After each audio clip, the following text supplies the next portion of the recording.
നമസ്കാരം സുഹൃത്തുക്കളെ, നിങ്ങളൊരു ഇൻവെസ്റ്റർ ആണോ, അല്ലെങ്കിൽ ബിസിനസ് ഓൺ ചെയ്യുന്ന വ്യക്തിയാണോ, അല്ലെങ്കിൽ നിങ്ങളൊരു വിദേശ പഠിക്കാൻ ആഗ്രഹിക്കുന്ന ഒരു സ്റ്റുഡന്റ് ആണോ? ഒന്നും വേണ്ട. നിങ്ങളൊരു FDO അല്ലെങ്കിൽ ഇന്ത്യയിൽ പോസ്റ്റ് ഓഫീസ് ഇൻവെസ്റ്റ്മെന്റോ സ്റ്റോക്ക് മാർക്കറ്റ് ഇൻവെസ്റ്റ്മെന്റോ എന്തെങ്കിലും ഒരു ഇൻവെസ്റ്റ്മെന്റ് മൂല്യം, അതായത് രൂപയെ അധിഷ്ഠിതമായിട്ട് നിങ്ങൾക്ക് എന്തെങ്കിലും ഇൻവെസ്റ്റ്മെന്റ് ഇന്ത്യയിൽ ഉണ്ടെങ്കിൽ നിങ്ങൾ ഈ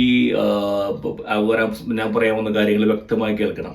രൂപയുടെ മൂല്യം ഇടിഞ്ഞുകൊണ്ടിരിക്കുകയാണ്, നമ്മളെല്ലാവരും കേൾക്കുന്നതാണ്. നമ്മുടെ NRIs സ്പെസിഫിക്കലി നമ്മുടെ ദുബായിലുള്ളവരും പിന്നെ മറുനാടൻ മലയാളികളൊക്കെ വളരെ ഹാപ്പിയാണ്. കാരണം രൂപയുടെ മൂല്യം ഇടിയുന്നു, അവരുടെ ശമ്പളം കൂടി പോകുന്നു. പക്ഷേ ഈ രൂപയുടെ മൂല്യം ഇടിയുന്നതുമായി ബന്ധപ്പെട്ട് ഇന്ത്യയിൽ എന്തൊക്കെ സംഭവിക്കും, ഇന്ത്യയിൽ എന്തുകൊണ്ടായിരിക്കാം ഒരുപക്ഷെ പെട്ടെന്നുള്ള ഒരു ഇടിവ്? കാരണം ഒരു 2-3 മാസമായിട്ട് ഒരു 82 എന്നുള്ള ഒരു മാർക്ക് ക്രോസ് ചെയ്തിട്ട് 84, 85 അടുത്തേക്ക് വന്നിരിക്കുകയാണ്. എന്തൊക്കെയായിരിക്കും കാരണങ്ങൾ? അതൊക്കെയാണ് ഇന്നത്തെ പോഡ്കാസ്റ്റ് സംസാരിക്കാൻ പോകുന്നത്. Welcome to my podcast. മെയിനായിട്ട് 3 കാരണങ്ങളാണ് പറയുന്നത്. അത് ഏറ്റവും പ്രധാനപ്പെട്ട കാരണം എന്ന് പറയുന്നത്, അമേരിക്കയിൽ സ്റ്റേബിൾ ആയിട്ടൊരു ഗവൺമെന്റ് വന്നിരിക്കുകയാണ്. സ്റ്റേബിൾ എന്ന് വെച്ചാൽ രാജ്യസഭയും ലോക്സഭയും സുപ്രീം കോടതിയിലും ട്രംപിന് ഭൂരിപക്ഷം കിട്ടി. അതുകൊണ്ട് തന്നെ നിയമം പാസ്സാക്കാൻ ട്രംപിന് വളരെ എളുപ്പമാണ്. ഇപ്പൊ ട്രംപിന്റെ നിയമങ്ങൾ എന്ന് പറയുന്ന ഈ പറഞ്ഞ ഇലീഗൽ ഡിപ്പോർട്ടേഷൻ ഓഫ് മൈഗ്രൻസും പിന്നെ താരിഫുകളും പിന്നെ അദ്ദേഹത്തിന്റെ വേറെ വരാൻ പോകുന്ന പല നിയമങ്ങളും പാസ്സാക്കാൻ അദ്ദേഹത്തിന് ഫസ്റ്റ് ടൈമിലെ പോലെ വലിയൊരു ലീഗൽ ബാറ്റിലിന്റെ ആവശ്യമില്ല. അദ്ദേഹത്തിന് പാർട്ടി സപ്പോർട്ടുണ്ട്, പിന്നെ സെനറ്റിന് സപ്പോർട്ടുണ്ട്, പാസ്സായി കിട്ടും. അപ്പൊ അതുകൊണ്ട് തന്നെ ഫോറിൻ ഇൻവെസ്റ്റേഴ്സ് ചിന്തിക്കുന്നത് ഡോളറാണ് ഇപ്പോഴത്തെ ഏറ്റവും കൂടുതൽ safe asset to invest. Okay, അതുകൊണ്ട് തന്നെ ഈ ഒരു റുപ്പി അല്ലെങ്കിൽ ഡോളറിന്റെ ഈ ഒരു വ്യതിയാനം നിശ്ചയിക്കുന്ന ഡിമാൻഡ് ആൻഡ് സപ്ലൈ ആണ്. കാരണം ഇപ്പോൾ ഡിമാൻഡ് കൂടുതൽ ഡോളറിനും, ഡിമാൻഡ് കുറവ് റുപ്പിക്കാണ്. അപ്പൊ അതുകൊണ്ട് തന്നെ ആ ഒരു ഇക്വേഷൻ കൊണ്ടാണ് ഈ പറയുന്ന ഒരു ബാലൻസിങ് കറക്റ്റ് ആവാത്തത്. രണ്ടാമത്തെ മെയിൻ കാരണം എന്ന് പറയുന്നത്, ഏകദേശം 8 ബില്യൺ മുതൽ 10 ബില്യൺ വരെ ഫോറിൻ ഇൻവെസ്റ്റേഴ്സ് ഇന്ത്യയിൽ നിന്ന് ഇൻവെസ്റ്റ്മെന്റ് വിഡ്രോ ചെയ്തു. അവര് ടുക്ക് ടു US-ലേക്കും. അതൊരു ഇന്ത്യൻ മാർക്കറ്റ് വലിയൊരു ചലനം ഉണ്ടാക്കിയിരിക്കുകയാണ്. അത് രണ്ടാമത്തെ കാരണം. മൂന്നാമത്തെ കാരണം എന്ന് പറയുന്നത്, ഓയിലിന്റെ പ്രൈസ്, ഓയിലിന്റെ പ്രൈസ് ഏകദേശം 10% വരെ വ്യതിയാനം വന്നിട്ടുണ്ട്. കാരണം ഈ പറയുന്ന middle east crisis, Israel, Syria ആയി ബന്ധപ്പെട്ട കാര്യങ്ങളിൽ 10% വിലക്കയറ്റം വന്നതോടെ നമ്മുടെ ഡോളറിന്റെ, നമ്മുടെ റുപ്പിയുടെ വാല്യൂ ഡീഫ്ലേറ്റ് ചെയ്തിരിക്കുകയാണ്. ഇതാണ് മെയിൻ ആയിട്ടുള്ള 3 കാര്യം. ഇനി വേറൊരു പഠന റിപ്പോർട്ട് പറയുന്നത്, നമ്മുടെ SBI റിപ്പോർട്ട് പറയുന്നത് 2029, അതായത് ട്രംപിന്റെ ഭരണം 25 മുതൽ 29 വരെയുള്ള ട്രംപിന്റെ ഭരണം അവസാനിക്കുന്നതോടെ ഡോളറിന്റെ വാല്യൂ കൂടും, അതായത് 10% കൂടുമെന്ന് പറയുന്നത്. അങ്ങനെയാണെങ്കിൽ നമ്മുടെ ഇന്ത്യൻ റുപ്പി വിൽ ഡിഫ്ലേറ്റ് അല്ലെങ്കിൽ ഡിക്ലൈൻ ടു 92 എന്നാണ് പറയുന്നത്. ഒരുപക്ഷെ 92 വരെ പോകാം, ഒരുപക്ഷെ ഇനിയും കടന്നു പോകാം എന്ന് പറയുന്നത്. കാരണം that's a very big amount. അങ്ങനെയാണെങ്കിൽ 100ലേക്ക് അടുത്തുകൊണ്ടിരിക്കുകയാണ് ഡോളർ ടു ഇന്ത്യൻ റുപ്പി. അങ്ങനെയാണെങ്കിൽ വിനിമയം വളരെ എളുപ്പമായി. $1 കൊടുക്കാം, 100 രൂപ തിരിച്ചു വാങ്ങാം. പക്ഷെ അത് ഇന്ത്യൻ എക്കോണമിക്ക് ഒരിക്കലും നല്ലതല്ല. അതിലേക്ക് നമുക്ക് കടന്നു വരുന്നതായിരിക്കും. ഏറ്റവും കൂടുതൽ രൂപയുടെ താഴ്ച സംഭവിച്ചത് ഒബാമ ഭരണകാലത്തായിരുന്നു. 2012 മുതൽ 2016 വരെ ഏകദേശം 28% ഇടിഞ്ഞു എന്നാണ് പറയുന്നത്. അത് കമ്പയർ ചെയ്യുമ്പോൾ ട്രംപിന്റെ അടുത്ത 4 വർഷം വലിയൊരു ഇമ്പാക്ട് ഇല്ലെങ്കിൽ പോലും ഇറ്റ്സ് എ ബിഗ് ഫാക്ടർ.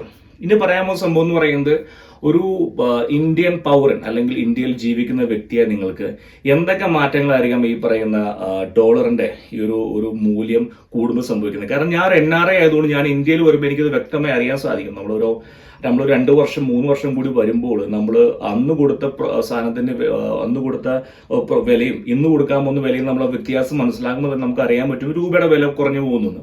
ഇനി വ്യക്തമായിട്ട് ഞാൻ പറഞ്ഞ് മനസ്സിലാക്കി തരാം. അതായത് മെയിൻ റീസൺ എന്ന് പറയുന്നത്, foreign transaction will be expensive. അതായത് ഇപ്പം ഈ വർഷം നിങ്ങൾ ഒരു പക്ഷേ 40 ലക്ഷം രൂപയാണ് നിങ്ങളുടെ ഒരു ഫോറിൻ ഫീസ് ആയിട്ട് സ്റ്റുഡന്റിന് നിങ്ങളുടെ മകനോ മകളോ കൊടുക്കുന്നെങ്കിൽ 10% കൂട്ടി വെച്ചു. ഇനി അടുത്ത 4 വർഷത്തേക്ക് 10% കൂട്ടി വെക്കുകയാണെങ്കിൽ 4 ലക്ഷം രൂപ കൂട്ടിയാൽപ്പെട്ട് വരും. അങ്ങനെയാണെങ്കിൽ 44 lakhs ആയിരിക്കും അടുത്ത 4 വർഷത്തിൽ നിങ്ങൾ കൊടുക്കാൻ പോകുന്ന school fees. That's going to very impact. Okay, നിങ്ങളുടെ ഇന്റർനാഷണൽ വെക്കേഷൻ, ഇനി നിങ്ങൾ വെക്കേഷൻ പ്ലാൻ ചെയ്യുകയാണെങ്കിൽ ഡോളറിലാണ് പേയ്മെന്റ് എങ്കിൽ it's going to be costly more. നിങ്ങൾ ഈ പറഞ്ഞ വെസ്റ്റേൺ യൂണിയൻ അല്ലെങ്കിൽ റെമിറ്റിലേക്ക് മുഖേന നിങ്ങൾ ഇന്ത്യക്ക് വെളിയിലേക്ക് പണം അയക്കുന്നുണ്ടെങ്കിൽ it's going to be cost very high. Okay, അതൊരു വലിയൊരു സംഭവമാണ്.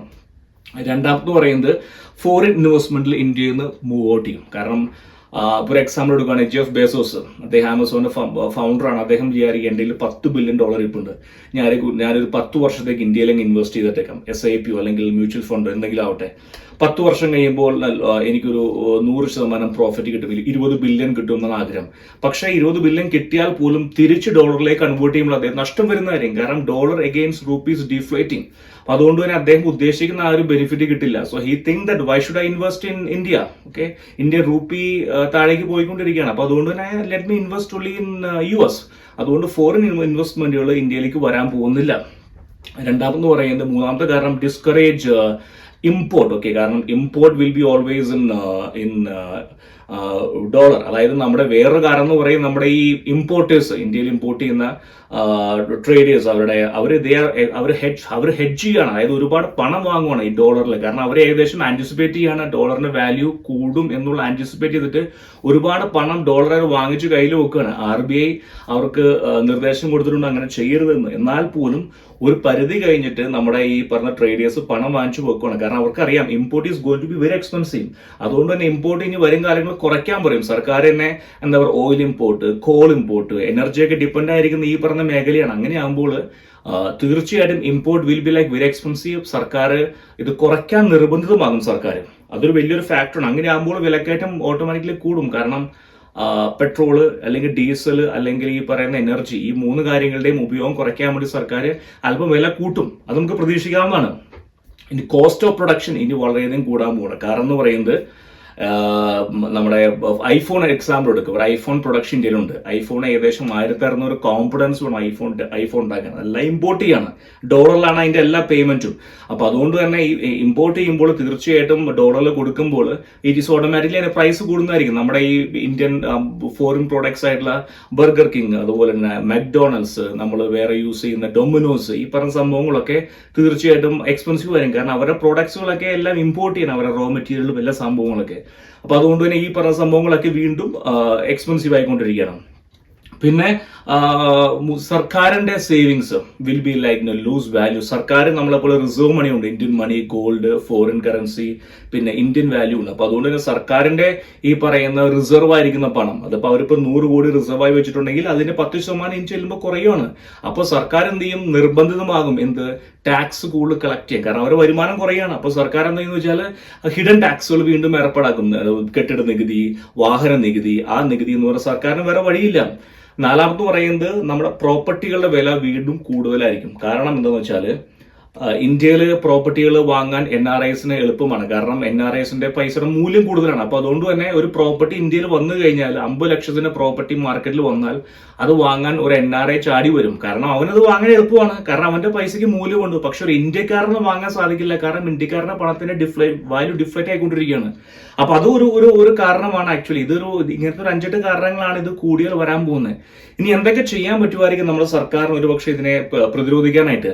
അങ്ങനെ പറയുമ്പോൾ ഏറ്റവും ഇന്ത്യ ഒരു എക്സ്പോർട്ട് ഡീഫ്ലേറ്റ് ആയ കൺട്രിയാണ്. കാരണം നമ്മൾ സർപ്ലസ് അല്ല. ചൈന എന്ന് പറയുന്നത് ഏകദേശം 1 ട്രില്യൺ സർപ്ലസ് ആണ് അവരുടെ എക്സ്പോർട്ട്.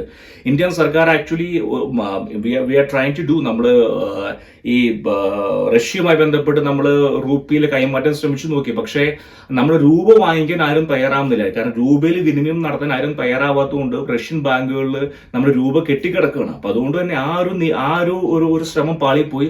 വീണ്ടും സർക്കാർ ശ്രമിക്കുന്നുണ്ട്. പക്ഷേ we have to support made in India എന്നുള്ള പ്രോഡക്ട്സുകൾ, ഇന്ത്യയിൽ ഉണ്ടാക്കുന്ന സാധനങ്ങൾക്ക് നമ്മൾ കൂടുതൽ സപ്പോർട്ട് കൊടുക്കണം.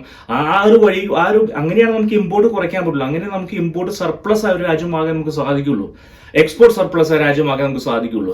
പിന്നെ ഈ വക കുറച്ച് കാര്യങ്ങൾ ശ്രദ്ധിച്ചു കഴിഞ്ഞാൽ ഒരു പക്ഷേ നമുക്കൊരു ഈ പറയുന്ന ഡോളറിന്റെ ഒരു വാല്യൂ, ബ്രിക്സ് വരുന്നുണ്ട്. നമുക്കറിയാം ബ്രിക്സ് വന്നാൽ ഒരു പക്ഷേ എന്തെങ്കിലും മാറ്റം വരുമെന്ന് പ്രതീക്ഷിക്കാം. അവർ തമ്മിൽ പരസ്പരം തല്ലാണ് ആരുടെ കറൻസി അംഗീകരിക്കണം എന്നൊക്കെ. അപ്പൊ ഇതൊക്കെയാണ് ജിയോ പൊളിറ്റിക്കൽ ഇഷ്യൂസും കൊണ്ട് നമ്മുടെ ഈ ഒരു ഡോളറിന്റെ വാല്യൂ കൂടുന്നതും രൂപയുടെ വാല്യൂ കുറയുന്നതുമായി ബന്ധപ്പെട്ടുള്ള കാര്യങ്ങൾ. ഇനി വരും ദിവസങ്ങളിൽ വേറൊരു വാർത്തയെ വരാം. അതുവരെ എല്ലാ സുഹൃത്തുക്കൾക്കും നല്ലൊരു ദിവസം ആശംസിക്കുന്നു. Thank you.